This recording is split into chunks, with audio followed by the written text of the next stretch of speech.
Masu iya magana suna cewa son maso wani wato ƙoshin wahala, inda a cikin wannan ƙayataccen sharshi na cikin shirin so ne za ku ji yadda abubuwa suke ta ƙara rikicewa tsakanin direba da kuma Raihana da kuma Al'amin, inda babu shakka a yanzu haka dai Al'amin baya son Raihana, inda kuma Hairana ita kuma ba ta son Al'amin, inda a yanzu haka dai Hairana ta fi son cewa ta kasance tare da direbanta, inda direbanta shine wanda ya fi bata farin ciki da kuma walwala, inda idan a lokacin da take tare da shi babu farin ciki babu baƙin ciki a cikin ran Hairana, a duk lokacin da ta haɗu da Al'amin to a wannan lokaci dole sai ta ji baƙin ciki sakamakon cewa sai Al'amin ya ɓata mata rai, sabida har yanzu sun kasa zama su fahimci juna a tsakaninsu, kuma a nan gaba kaɗan za su kasance ma'aurata.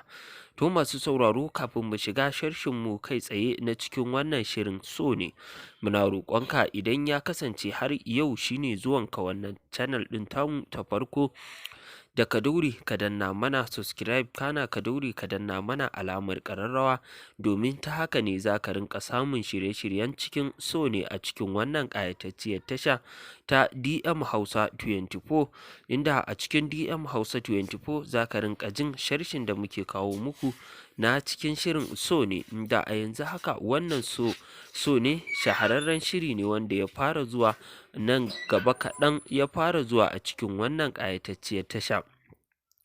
To a yanzu haka dai za ku ji irin rigimar da take ƙara faruwa, inda a yanzu haka dai kawun Hairana, inda yake matuƙar son ganin bayan Hairana, to ya samu direbanta ya gaya masa duk abubuwan da suke wakana, inda a yanzu haka shi dai direbanta ya yi alwashin cewa ba zai ci amanarta ba.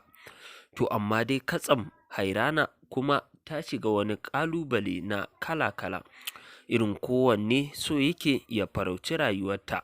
To shin wannan abu da yake shirin faruwa me ke wakana a cikin wannan rayuwar Hairana, sakamakon cewa Hairana tana da ɗimbin dukiya da kuma wanda mahaifinta ya mutu ya bari, inda a yanzu ma hatta waɗanda suke riƙe da ita da dukiyarta suke taka bazan rawa a cikin wannan ƙayataccen shiri na cikin shirin so ne. To masu sauraro, sai ku gyara zama domin jin cikakkun sharshin da muka zo muku da shi a cikin wannan ƙayataccen shiri na cikin shirin so ne.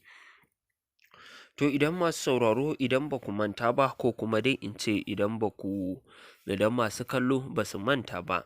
an tsaya ne a dab da inda Hairana take yunƙurin miƙa wa direbanta ruwa a cikin kofi za ta ba shi a baki. Katsam sai ga wata